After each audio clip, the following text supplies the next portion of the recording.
Finally, an adult cartoon that has an art style that doesn't look ugly as sin. I've been a fan of Critical Role way back when they had like 11 episodes of their first campaign, back when their set was not great and their camera quality was no better. Yeesh. In case you didn't know, The Legend of Vox Machina got its start as a Dungeons & Dragons campaign streamed by the Critical Role team. Dungeons and Dragons. We play it. Oh no. Yeah. So when I heard they were making their own animated series, I was mega excited, but also a tad nervous. Tons and tons of behind-the-scenes stuff, but nothing real concrete for years. There was a teaser for the animation, but then they ended up changing the art style altogether. I was nervous the quality of the show wasn't going to live up to all of the hype. Also, how they decided to adapt their story was a big question mark. After all, a game of Dungeons & Dragons is a lot different than the usual forms of storytelling. D&D is more akin to improvisational theater, and it's a big leap from that world of art to the world of a fully animated series. Would it even work? In essence, it's a no-brainer. I don't love Critical Role because they roll their dice and wait their turns during combat. It's also sharpshooter, and it's down hits.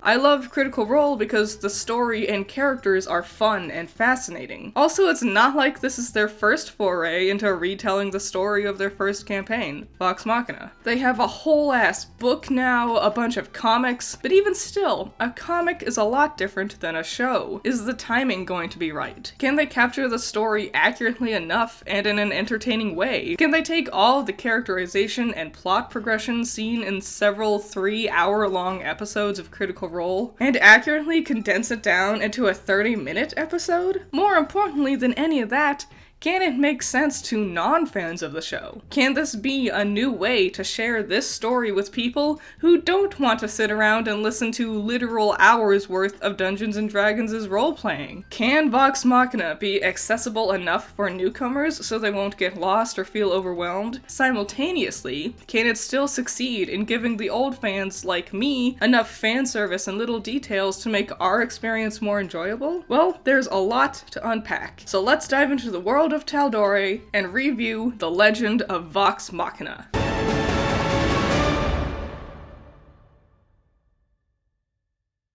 The plot for Season 1 of Vox Machina is what is referred to as the Whitestone arc. Our team of not too accomplished heroes gets tasked with traveling to the city of Whitestone, which has been taken over by a villainous king and queen, who are actually a witch and a vampire, the Briarwoods. Percy, one of the members of Vox Machina, reveals that he used to be one of the former Whitestone royal family members and was previously tortured by the Briarwoods. Now our titular team has to stop this looming threat and help Percy get revenge for his family that was killed by the evil duo. But along the way, the members of Vox Machina need to set aside their own grievances and issues in order to work together, and help each other through their hardships. That's essentially what you could put on the back of the DVD box to describe The Legend of Vox Machina. If that setup sounds interesting enough to you, then I suggest checking it out. I'm going to go into full spoilers for this review, so now's your last chance to jump ship if you want to stay spoiler-free. However, importantly, I'm going to try to avoid spoilers from the events of the campaign after the Whitestone arc. And I would appreciate it if the commenters also tried to not spoil anything post the events of the animated show as well. I think this is a perfect spot to start the Vox Machina adventure, because in the original D&D campaign of theirs, there was actually a whole other adventure that happened before the Whitestone arc. Well, technically the group had been playing D&D at home with each other for a while, and there was actually several adventures that we can only hear about because it was before their stream actually started.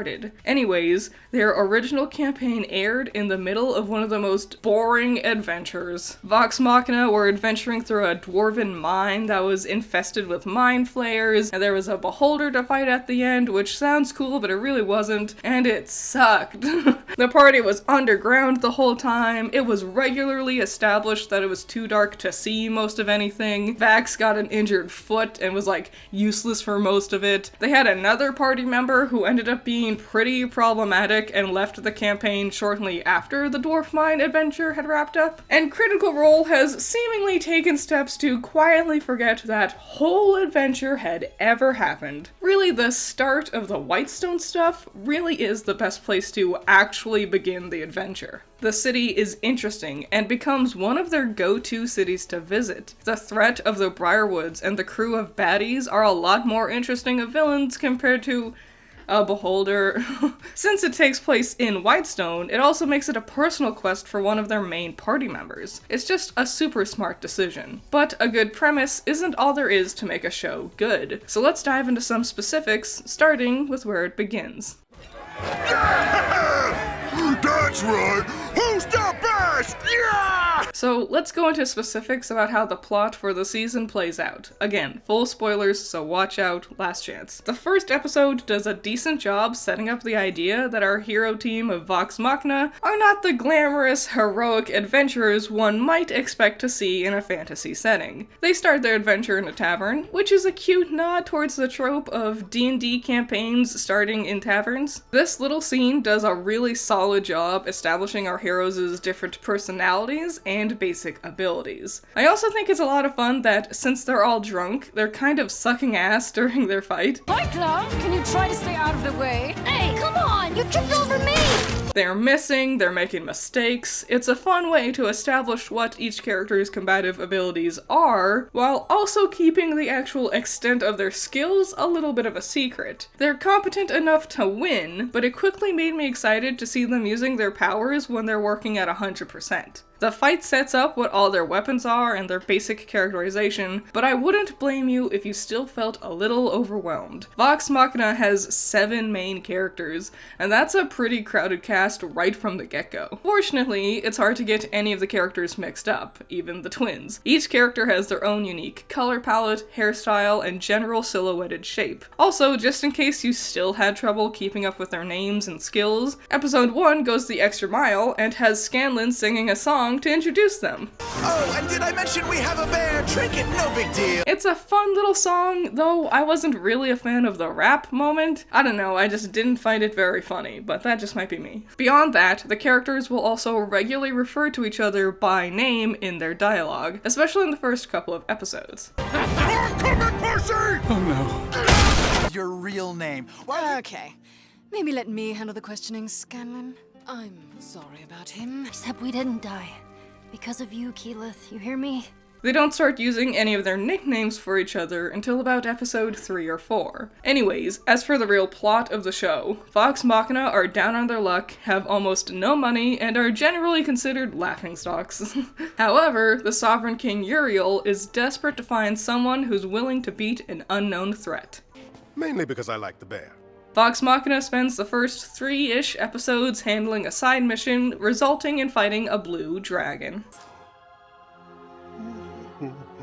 Initially, I was unsure if 3 episodes was too long to dedicate towards the Blue Dragon plot thread, but the more I think about it, the more I feel like it makes a lot of sense. Not only does the Dragons' plot play a major role in the future of Vox Machina's adventures, but also it makes a lot of sense narratively to start with this. Fighting a big monster is a lot different than fighting a couple of humanoids. The dragon plot does a good job to further cementing the party's skills, living up to all those expectations set up after their drunken fight from episode 1. It also helped establish our band of misfits as important enough to be invited to the party where the Briarwoods make their introduction. Most importantly, I can't imagine how they could have stretched the Whitestone arc any further than it is. Nothing plot point related feels too rushed, or deserving of more establishment or screen time. It all fits together perfectly, and I really can't think of any way the pacing could have been different. After hearing about the Briarwoods' sketchiness and hearing about how they tortured Percy Percy convinces the team to go to Whitestone and try to stop them. While at Whitestone, they have to fight off the rest of the Briarwoods' forces, each one offering their own kind of threat and abilities. And it's so much fun. Watching our heroes teaming up with the Whitestone Rebellion to fight off their different foes is exciting. They find out one of Percy's sisters is still alive, Cassandra,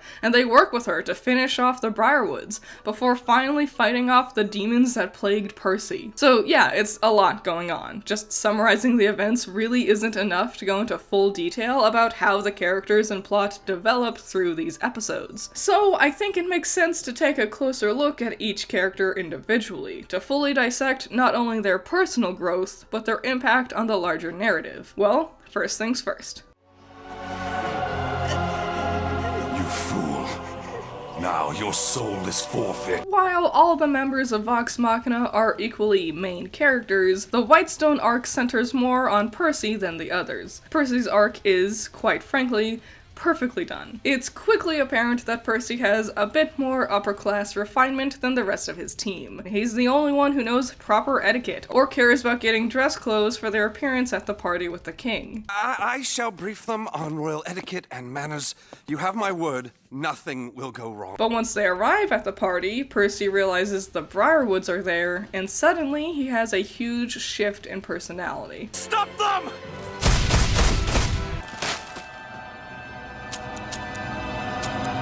Had them! Had them! And you let them slip away!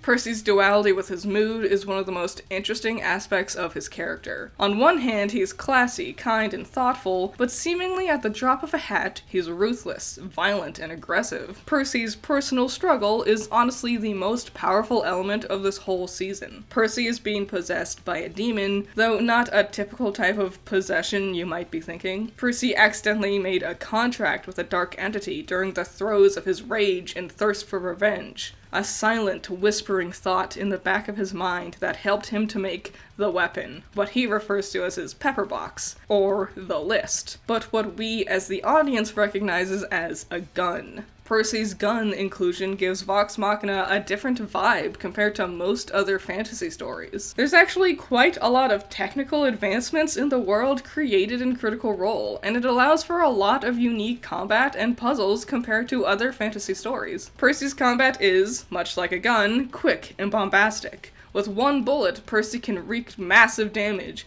especially after he introduces his second gun, Bad News.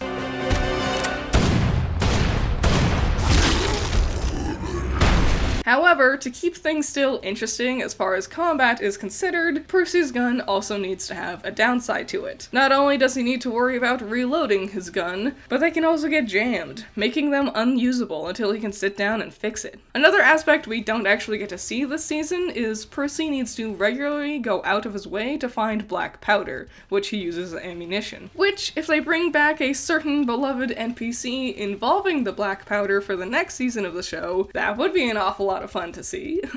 Do you remember me? No! Excellent. Anyways, Percy's arc is very dark, and if torture makes you squeamish, you might want to skip this show. They don't shy away from Percy's brutal, gruesome backstory, which helps us to understand how he could have gotten to the state he was in when he accidentally let the demon in, Orthax. No! What are you doing to me? Giving you what you wanted. Early on, it's discovered that there is something not quite right with Percy. Not only does the arrival of the Briarwoods cause him to become suddenly more ruthless compared to normal, but he gets a black smoke accompanying him. He tries to excuse the black smoke away, but as their adventure continues, the others realize there is something wrong. Percy? Look at me, please.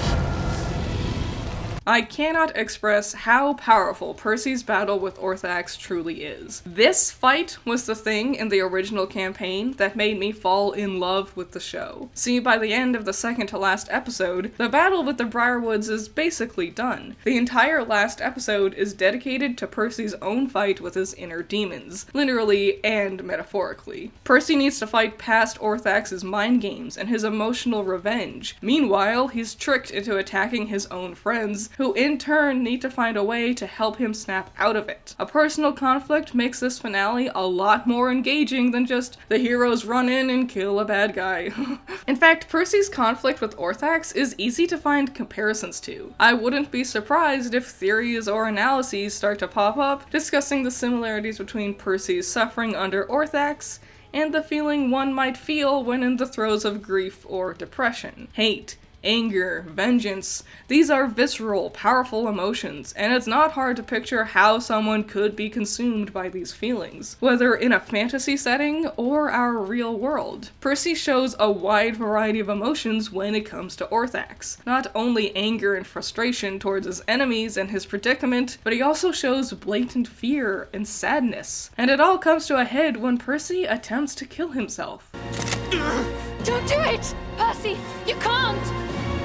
I don't know what else to do! It's not that much of a stretch to find comparisons between Percy's actions here and the feelings people have when depressed, and it leads to a powerful conclusion. When people are suffering, they can be rash, they can have tunnel vision, they can lose themselves, lose who they are and become someone they don't want to be, even when surrounded by people who love them and support them. Feeling this way can cause them to lash out, still feel trapped and alone, and can accidentally hurt the ones they love. Depression is not easy to grapple with, and learning to overcome hate or revenge isn't something anyone can easily do. Even by the end of the show, Percy isn't really fully free of Orthax's lingering hate, even after his gun gets destroyed in the acid. And it's not just Percy. We see that Cassandra has her own angers, and she even lets it take her enough to finish off Delilah Briarwood, after Percy fought not to. Now, this is all speculative. Whether or not Orthax's hold on Percy is meant to parallel depression is just a theory of mine. However,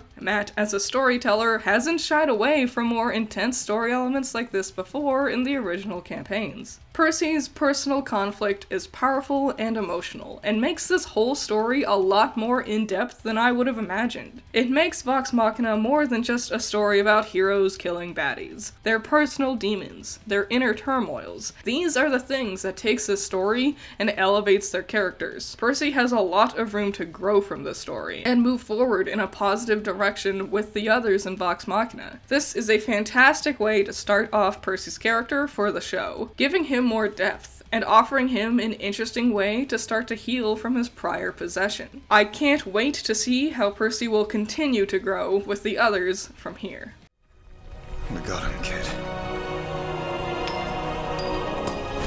Vax is a complex character. He's arguably the true leader of Vox Machina, though neither he nor any of the others would really be willing to fully admit it. Vax is the true heart and soul of the group. Yeah, Pike is caring and motherly, and Keyleth is kind and friendly, but Vax is the most empathetic of the Vox Machina team. He cares deeply, not only for his sister, not only for the others, but even for the simple NPCs they come across on their journeys. And now it's in yours.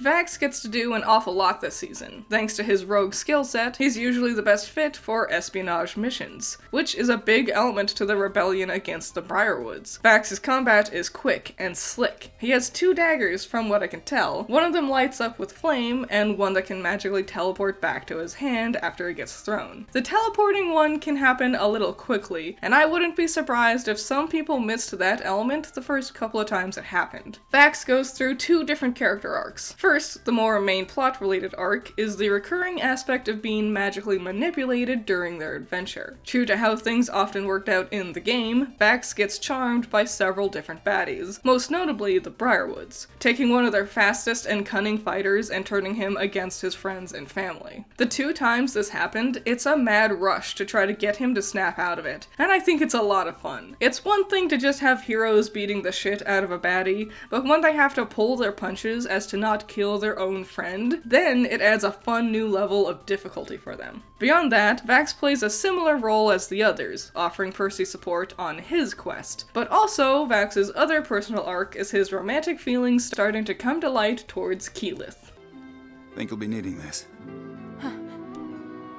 Their romance doesn't really develop beyond the mildest of flirting for the most part. The main element of the conflict is that even though it's apparent between Vax and Keyleth that they have feelings for each other, Vex is steadfast in trying to get Vax to give up on those ideas. Near the end of the season, during a big, seemingly hopeless situation, Vax outright admits his true feelings. You know I'm in love with you, right? What? Now? I mean, this is like the worst time! And at the end of the whole season, they actually come to a surprisingly mature solution, where Keyleth actually turns him down. We have responsibilities. To the realm, to my Aramente.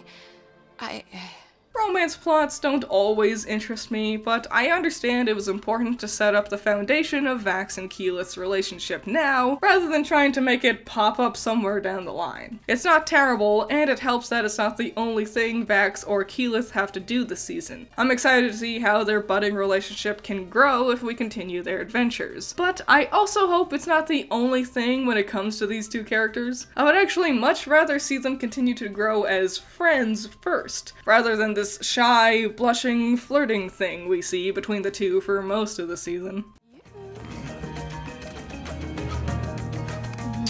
Vex, unfortunately, doesn't get the same amount of development as her brother. Vex's character mostly gets sidelined into being the stern, serious one, which is fine. It's good to have a character to try to ground the team, especially with how sporadic they all can be. It just comes as a detriment for Vex because she doesn't really get to be a character beyond the mom of the group. Not to say that it's all boring or bad necessarily. Her scenes don't annoy me or bore me, it's just that she is often used to help another character shine, very much playing a support role this time around. It does lead to some of the most powerful moments of certain combat scenes when Vex is desperately trying to bring the others back from a state of shock. Snap out of it!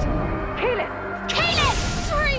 Perhaps next time, Vex can be more center stage with her development. As for what it is she's actually going through, Vex's main role is to play sort of a roadblock for Vax and Keyleth's relationship. We didn't let ourselves get distracted by pretty things. Careful, brother. As far as the plot point goes, it's fine. It adds a little bit more to Vax and Keyleth's flirting than just random fluff in the middle of their death-defying adventure. Though there's also this little element that she gets, like spidey sense when a dragon is nearby. I can feel when they're close. A horrid pain in my head. While this might come across as convenient or contrived, it's important to note that this is an actual ability rangers have in Dungeons & Dragons. Also, as we can see with the end of the series, dragons do play a pretty dang big role in the course of the rest of the story. Having one of our main characters being able to tell when one is around isn't a bad thing, especially since it's established early on that the dragons can disguise themselves as people. Beyond Vex's personal adventure, she is tons of fun in combat. Despite just having her bow and arrows, Vex is a lot of fun to watch. She uses a lot of different arrows with different skills, and best of all, she's very active and acrobatic when she fights too. She manages to be visually entertaining when she fights, without feeling like a too perfect Mary Sue. Legolas. Nothing about Vex's character is bad to me. She plays a pivotal role as the party's grounded center, and that's fine. But probably the worst part about Vex is the fact that Trinket, her pet bear, gets instantly sidelined. And I get it, he's not exactly sneaky, and this is a big part of their mission, is not being seen. It makes sense to leave him behind, I get it. It just unfortunately means that the show is just like, well, why was there even a bear? He's there for like a few scenes in the first couple of episodes, and I think he only got like 1 or 2 fights, and then suddenly he just gets left behind. For being such a big creature, a threatening force on Vox Machina's team, and being the big finisher for their introduction song, he just kind of feels entirely pointless in the long run. The fun part about doing an animated adaptation is that they could play more fast and loose with what they want to adapt, or how they want to adapt it. If they wanted to, they could have included Trinket in the Whitestone adventure. I just hope for their future adventures, they can take a little bit more liberty with our big fluffy friend. No! Keyleth is quickly established as the most inexperienced of the group. She questions the things the team does, she questions herself, she even questions if the team should be sticking together. Have you guys ever thought maybe we're not really meant to do this. Honestly, why are we even together? Which, can I just say, I'm so glad we've skipped over the part of the story where the characters meet each other and create their team. Not only because I think starting off the Whitestone arc is the smartest decision due to the personal plot with Percy, and also being the first real big arc from the streamed campaign, but also because we can already get the story of these characters' origins due to their comic book adaptation. Each character, even some from their follow-up campaigns, has a whole comic book dedicated to telling their backstories. I'm glad we don't waste time retelling these stories in the show proper, jumping straight to the adventure. On top of that, there's going to be plenty of times for the characters to go into detail about their backstories during the adventures they'll have moving forward. Here in the show, it's established that they've known each other and have been traveling together for some time, long enough to know each other and be friends, but also still has room to grow further closer together. It could be 1 month, it could be 1 year, and honestly, it doesn't really matter. Keyleth mentions this worry about them being good when together, but after the dragon adventure, the topic never gets brought back up again. Anyways, back to what Keyleth gets up to this season. I already talked about the deal with her and Vax's budding relationship in his section, so I won't repeat myself here. Aside from that, Keyleth's biggest arc of the season is gaining control and confidence in herself and her spellcasting. Keyleth's combat is always the coolest part of each encounter. Her magical abilities deliver massive hits, and she utilizes a wide set of skills: fire, ice, vines, and most importantly, sunlight. Keyleth learning to fully harness the potential of the sunlight spell gets set up early on, where Keyleth manages to bring up the spell just in time to fend off the wraiths that got sent after the team. Afterwards, Pike reveals she's leaving on her own mission and tells Keyleth this: You're their light now.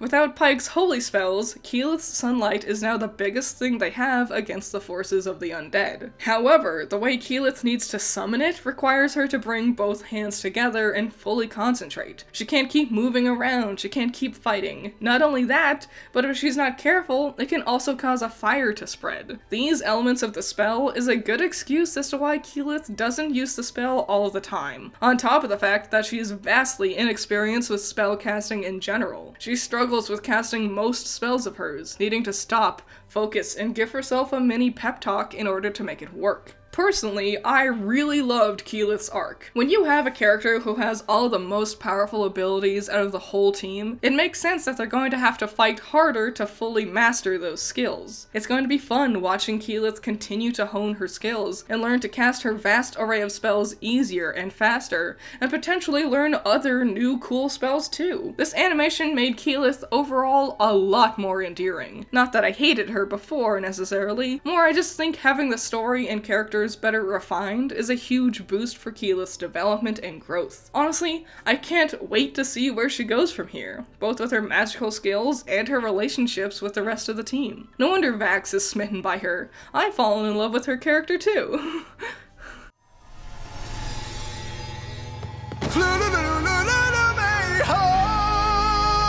Honestly, and I hate to say this, I was a little disappointed with how Scanlan's character ended up. Scanlan was one of my favorite characters from Campaign 1, and I was really surprised they've ended up taking away almost all of his abilities. I understand that they had to change the name of one of his most iconic spells for copyright issues. Big Bass Hand! Scanlan's hand!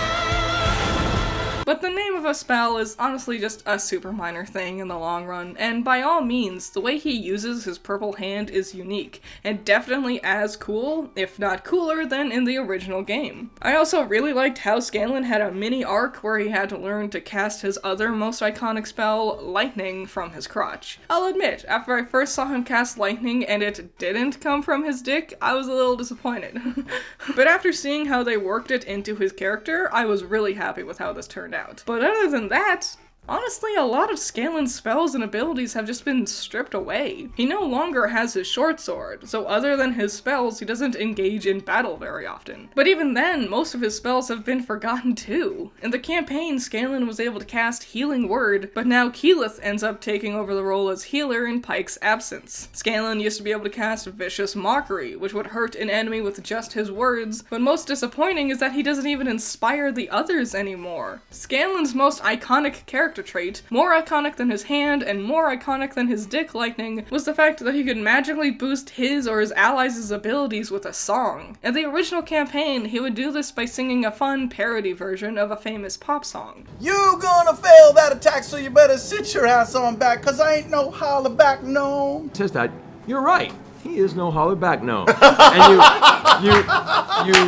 you And I totally understand why they couldn't do that for Vox Machina, but like, he doesn't do anything instead, which is weird, because in one of their many behind-the-scenes videos they released prior to the show's air date, Sam Riegel talked about spending a lot of time working on new songs for Scanlan. We decided to make Scanlan's music completely original. So Scanlan doesn't really get to participate. In fact, more often than not, he gets stuck playing the role of damsel in distress. I know he's the smallest, lightest character in the team, but after the 4th time he got plucked up and carried away by some baddie, I was getting kind of tired of repeating this idea. He's often omitted from fight scenes. Instead, he's stuck with the task of distracting the council, or he's fucking a girl. Fortunately though, one of my absolute favorite moments from all of Critical Role made it into the show. Scanbo. Scanlan single-handedly burning down the mansion of one of their biggest baddies they're up against. But it still wasn't that good. In the actual campaign, Scanlan uses his variety of spells and items to avoid all the guards, burn down the palace, beat the Duke in a fight, and walk away nearly unscathed. Alright. I turn into a Triceratops. Just make sure they're all there. Yeah. And I will stinking cloud all of them. Okay. I'll duck under the table. Okay. So they think that's where I went. Okay. And then dimension door to the roof. You know what? I'll just try it. I will fire breath potion myself. Kind of lean over the side and just scorch the whole front entrance. And you see a giant, meaty Goliath hand. Oh no! Shit! Oh! So I call forth Big V's hand and I will force him off the roof. Yeah! In Vox Machina, Scanlan doesn't have most of the spells he used in that fight. So how does Scanbo work then? He just pulls random potions out that we've never heard of before this moment, so convenience? The original campaign displays Scanlan's quick wit and cunning. None of that translates over to the show, where instead, Scanlan just so happens to bumble his way into burning down the house. He didn't plan on becoming a Triceratops, he just accidentally became one. He didn't know he had a potion of fire breathing, he just chugged whatever random potion he had, and he admits he didn't even know what was in the contents of the potions too. I've got these potions. Which do what again? No idea, but it doesn't matter. Scanlan won due to plot conveniences. He also just doesn't get a lot of good lines of dialogue. The sad thing is, Scanlan has been boiled down to, get it? Sex. All of Scanlan's lines and actions all circle back around to joking about sex. Beads, I've never once seen you. Ew. Okay, no. Tempting, but not the right time. And it's not that these jokes offend me or anything, or that I didn't even find them funny necessarily. It's just that, well, after hearing the same joke over and over and over again, it starts to lose its punch. And the fact Scanlan barely gets to be a character beyond his sex jokes was just an extra disappointing icing on the cake. Moving forward, I would really hope they expand on Scanlan a whole lot more. There's a lot of interesting aspects to his character if they continue with Vox Machina's plotlines. Can't even see me. If I don't know rough swinging, then neither will you. Grog ends up being a rather simple character in the season, and I'm totally fine with it. Grog is mostly used for comedy. No thanks. I think he's willing. Ooh, can I keep this? I found Grog's comedic moments were usually the funniest parts of the show. And it's not all just laughs though. Grog plays a big role in Pike's Adventure as well. He's the one who's most upset at her leaving, and his relationship with Pike is a very sweet element for both of their characters. He even manages to drop some premier Grog wisdom. After that spell hit me, the Everlight, it's like she can't hear me anymore. Do you think she's mad at you? I mean, maybe you should just say sorry. See, even though Grog is a big, dumb oaf most of the time, his more simplistic outlook on life means he also regularly is able to ground the others with his down-to-earth advice, cutting out all the extra noise of their situations and giving it to them straight. It's one of the reasons Grog is one of my favorite members of Vox Machina, so seeing it here in the show is a real treat. Now let's focus on Grog's combat, because as the biggest, strongest member of the team, combat is a big element to him anyways, which is why I was surprised how often Grog gets sidelined during the fights.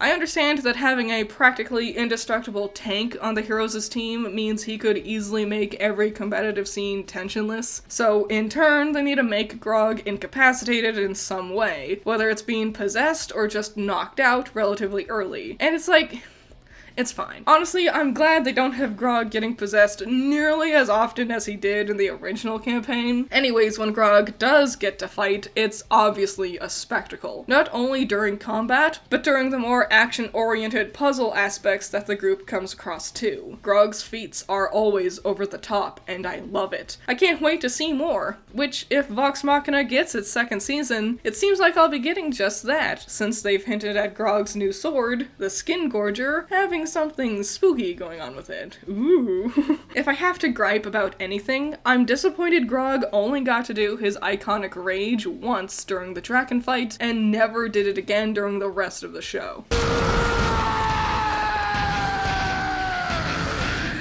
I want to see my boy raging more.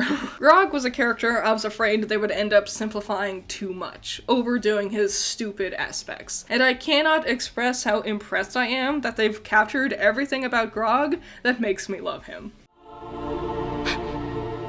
Everlight?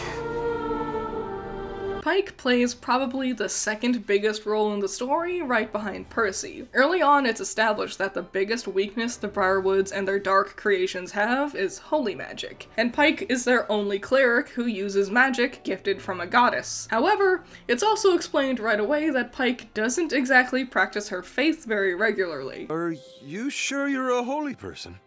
Yeah, I'm just, out of practice. And after their first encounter with the Briarwoods, her holy symbol cracks, and she seems to have her whole connection with her goddess, the Everlight, severed. Pike leaves the team to go searching for a way to mend her broken connection to the Everlight, and I really like this decision for several reasons. First, this is actually accurate to how it worked in the original campaign. Ashley Johnson, the actress playing Pike, was regularly away due to her filming schedule on the show Blind Spot, so Pike was missing during a lot of their adventures, and actually didn't become a more permanent member of the team until about halfway through their second campaign. But beyond staying accurate to the source material, it makes a lot of narrative sense for Pike to have to leave. Yeah, she does kinda have the secret super MacGuffin to just help the team insta-win, that is, if her magic was working properly. Having Vox Machina roll into town and Pike just destroys everything right away would have been for a pretty bland-ass story.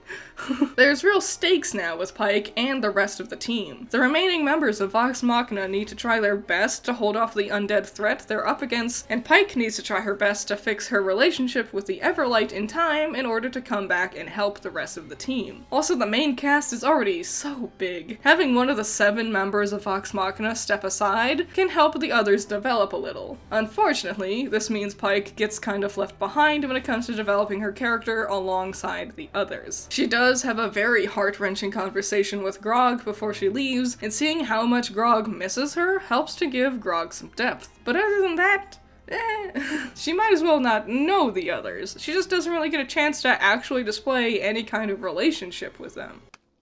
Marry me? Okay, let's do it. Right now. Seriously? No.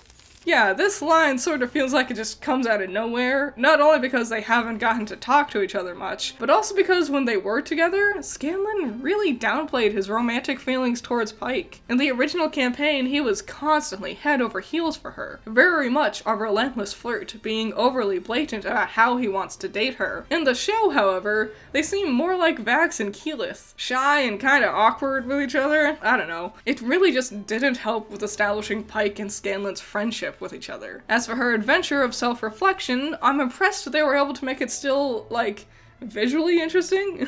I don't know, the idea of Pike sitting around praying a whole bunch never really seemed all that fun to watch, but they've really jazzed it up by introducing this dark nexus looking place she appears in when praying. I was also really fond of the outcome of Pike's Adventure, the idea that devotions isn't about pretending you're something you're not.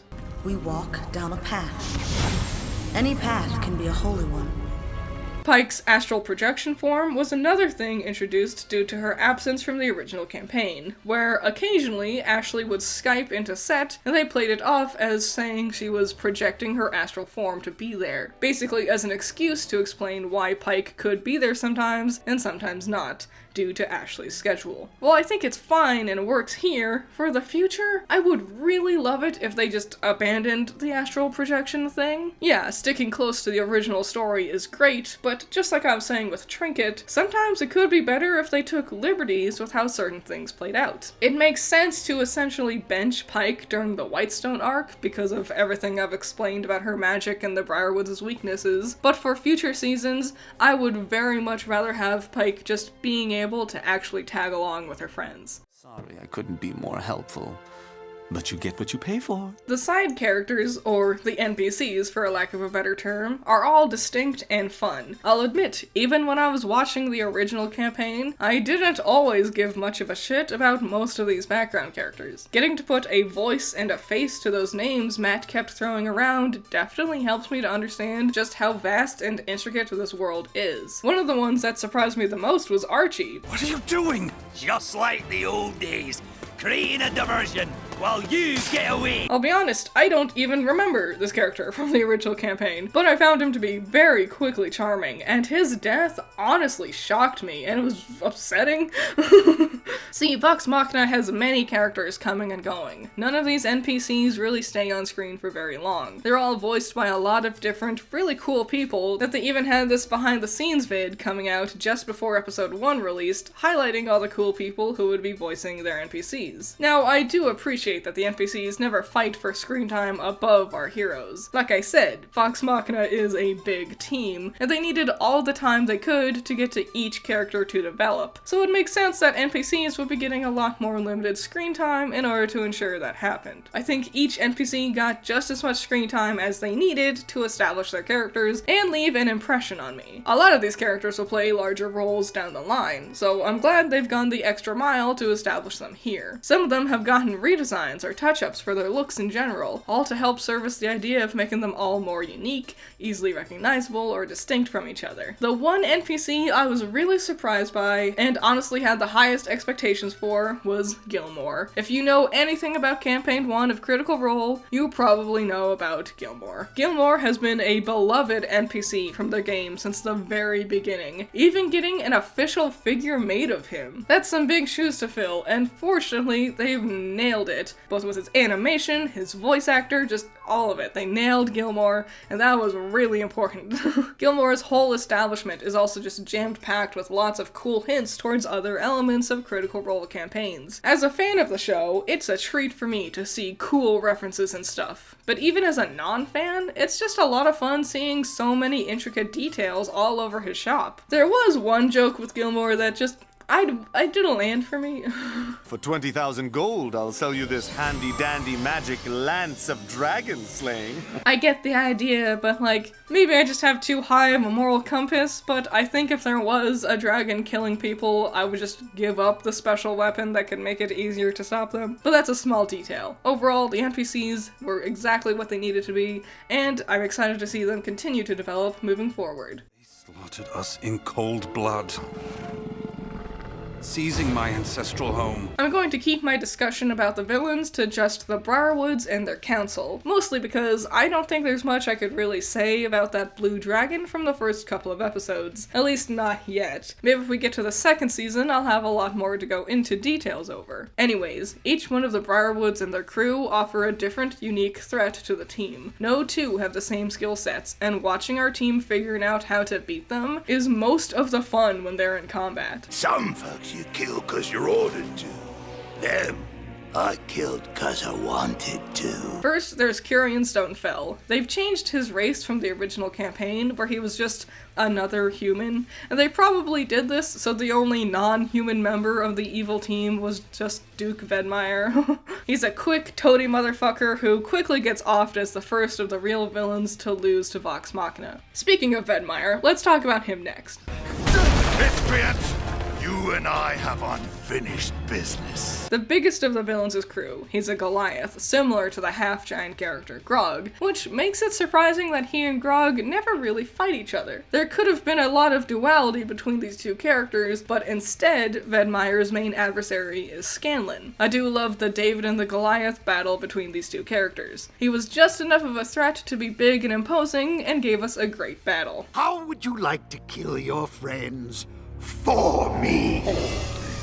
Professor Anders is a different kind of enemy. Not only was he Percy and Cassandra's personal teacher growing up, but he also uses charming magic to make other people and even suits of armor fight for him. He's surprisingly quick given his stocky stature, and offers a battle that's more akin to a puzzle rather than a brawl, and I love that. Mindless punching and running can get stale. Having a confrontation that requires more skills than swinging a weapon keeps things fresh. Now, there is a downside to Anders. I think he has the worst design out of every character in the show, because he looks an awful lot like Percy. With the blue color palette, the white hair, and the circular glasses, it makes Anders look more like an ugly version of Percy, making their teacher look more related to Percy than his actual family members. I think this could have been avoided if they just gave Anders a different color palette for his suit. Anything other than blue, which is Percy's primary color for his outfit. Also maybe gray hair or salt and pepper hair. Again, literally anything other than white, which is also already Percy's hair color. Now, while we're talking about character designs that I think could have been improved on, now don't get me wrong, I don't think Delilah's design is bad, far from it. I love her the intricacies of her dress especially. No, the issue I have is that her hairstyle is really similar to Vex's. It's the dark colors and the one bang that hangs on the one side of their faces. But no, it's not like I ever got Delilah or Vex mixed up, but I think having maybe a shock of gray through her hair, similar to Silas, would have been enough to better differentiate Delilah's haircut from Vex's, just because they look kinda similar. Now then, beyond that, Delilah offers one of the most intense threats from the villains. Her spells aren't nearly as big and bombastic as Keyleth's, but she's powerful. She raises the undead in huge swarms. She creates twisted, evil monsters. She's like this lurking presence, her spells causing constant turmoil on the people of Whitestone and Vox Machina. Now, when it comes to Delilah fighting on her own, her spells still offer an interesting change of pace compared to Keyleth. A lot of Delilah's spells act as buffs for her or Silas, or a hindrance for Vox Machina. Delilah's devotion to both her husband and their demon god that they worship acts as her biggest form of what compels her to move forward, which honestly is more than the other three schmucks I've mentioned. Yeah, other than potentially money or power, the other goons working for the Briarwoods don't really have much motivating them. That's all save for Delilah and Silas's intricate method of using a solstice to bring the Whispered One from an alternate dimension into theirs. It's the solstice. Monkey feathers! The solstice again? When the barrier between the planes is the thinnest. Ends on the winter solstice. And that's when the spirit world and the physical world are close together. Huh.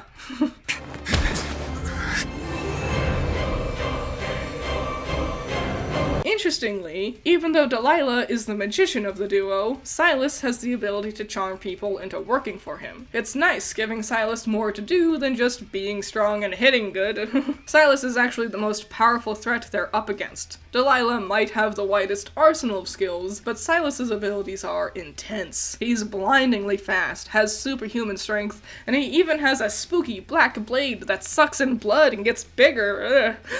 While a mostly physical threat, it takes a lot to beat someone of such power, and watching the team try to stop him is a lot of fun. I don't think he gets nearly as much interesting character development as Delilah, mostly because his entire vampiric resurrection and their demon gods' new planier birth is mostly spearheaded by Delilah. Silas more acts as a good supportive husband for Delilah's grander plans, but he creates an iconic and unnerving threat with his vampire powers. At the moment, you are the luckiest person in Whitestone, because you're at the bottom of my list.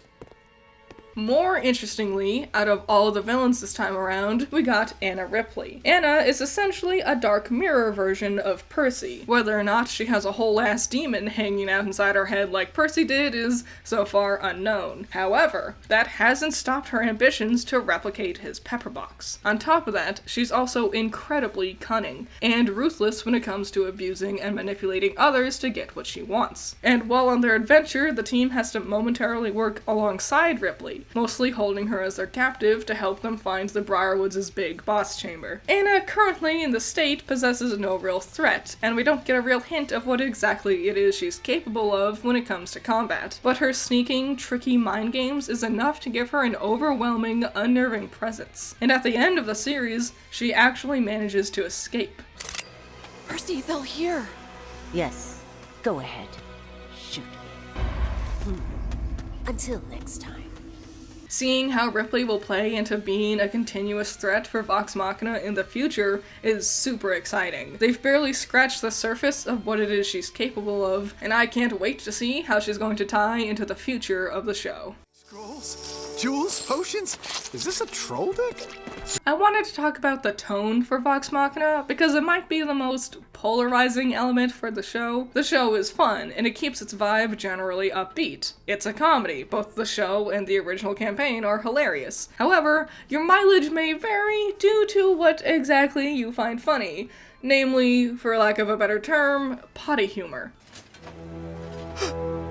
Oh shit!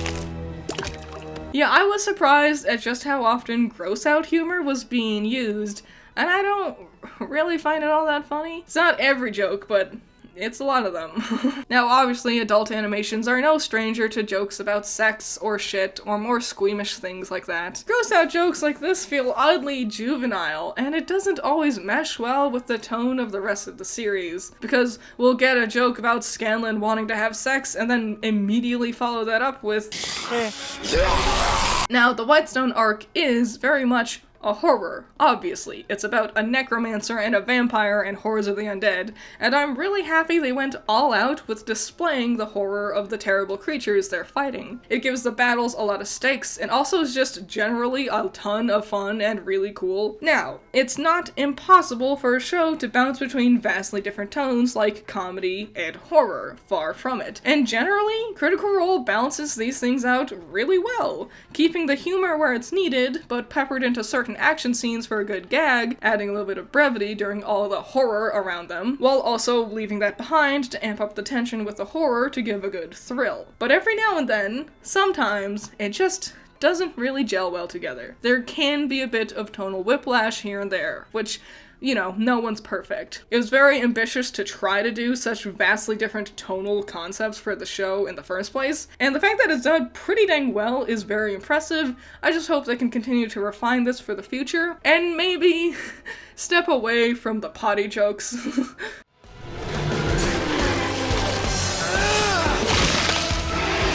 First and foremost, I have to say I am so glad they didn't keep those original designs from that very first concept trailer. Oh my god. Like, this trailer isn't terrible, but wow, there's just such better refinement with the character designs for the official version. Especially Percy. Damn, did they do my boy dirty in that original version. That hair is not doing it.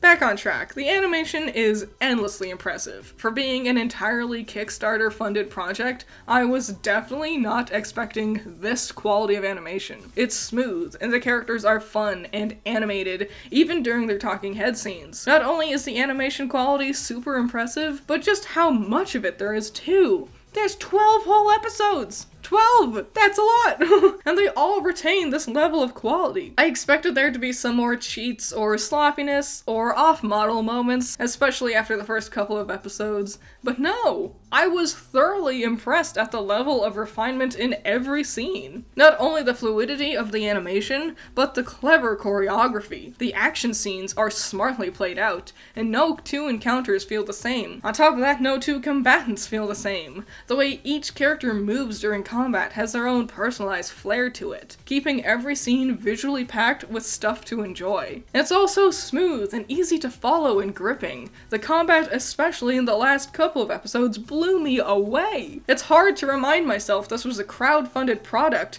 because the quality of the choreography and the animation is above and beyond most other animated shows I've seen recently. Probably one of the most notable aspects of the animation is the plethora of detailed backgrounds and locations.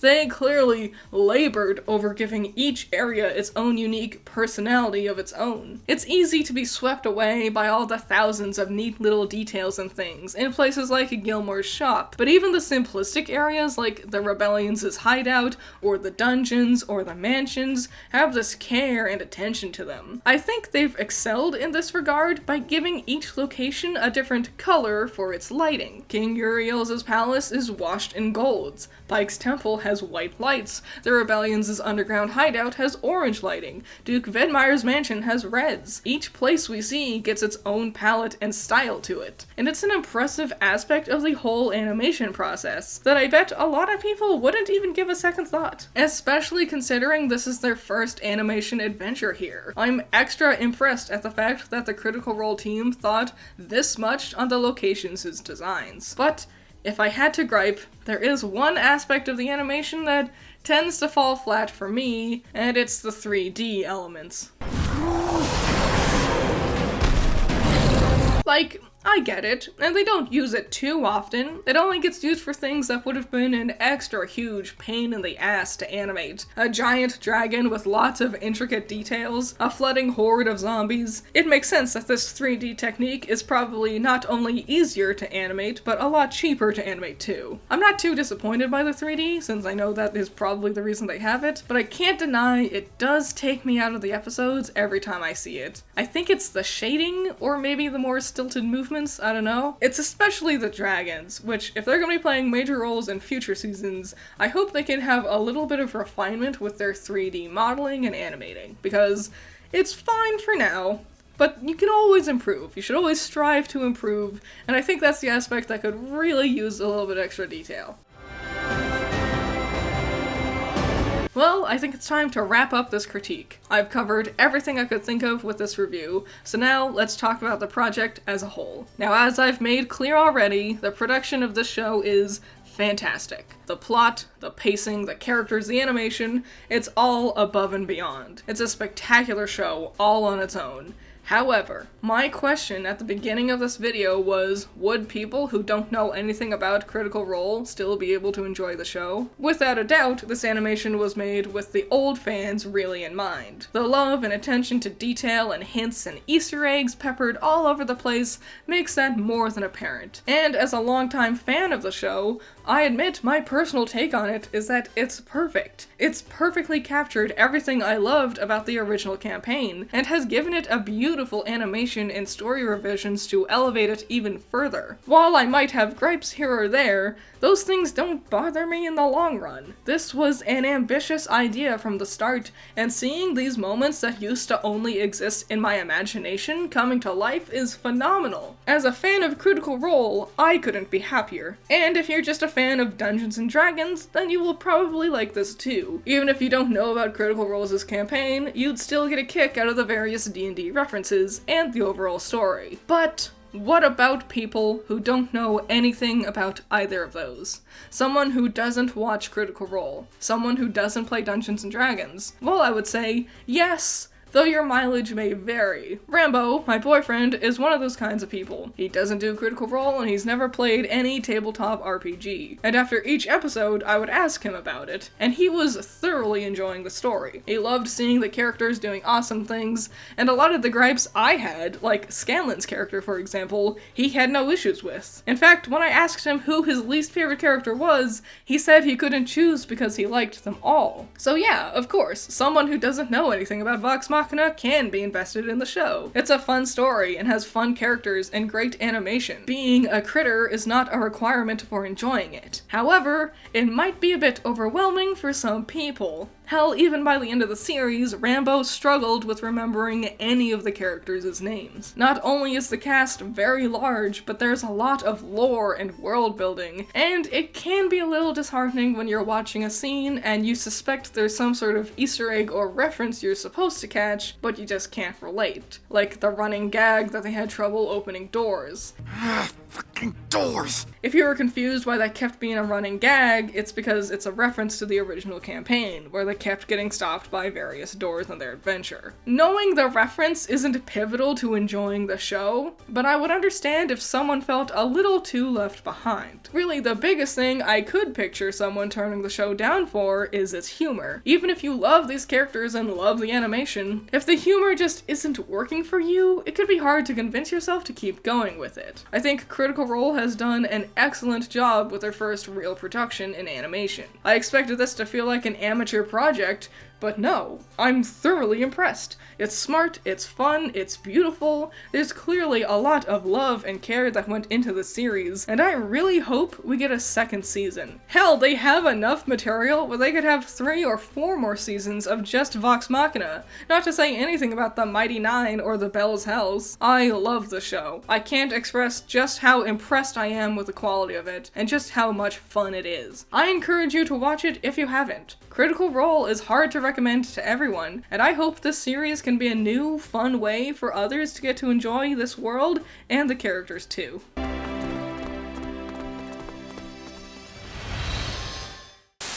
Hey, I need you to make a perception check. It's a 7. Yeah, you don't see it coming. I don't see what coming. Great! The gang's all here. Now we could die together. The last 2 times I've been to the Ren Fair, the girl I was dating broke up with me like less than a week later. Don't fuck with me! I have the power of God and anime on my side! Wait,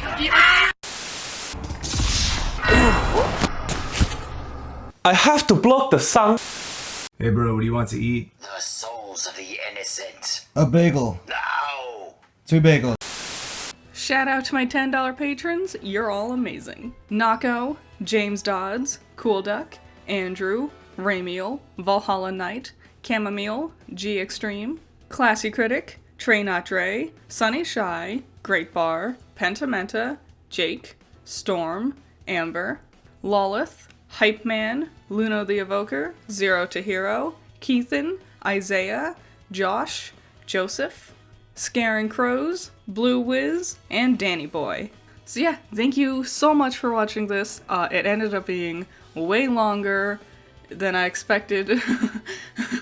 So yeah, any and all thoughts and opinions about Critical Role, Vox Machina, my video, any of the many topics I covered, what do you have to say? I would love to read your thoughts and opinions on any of it, and I'll see you in the next one. Bye bye.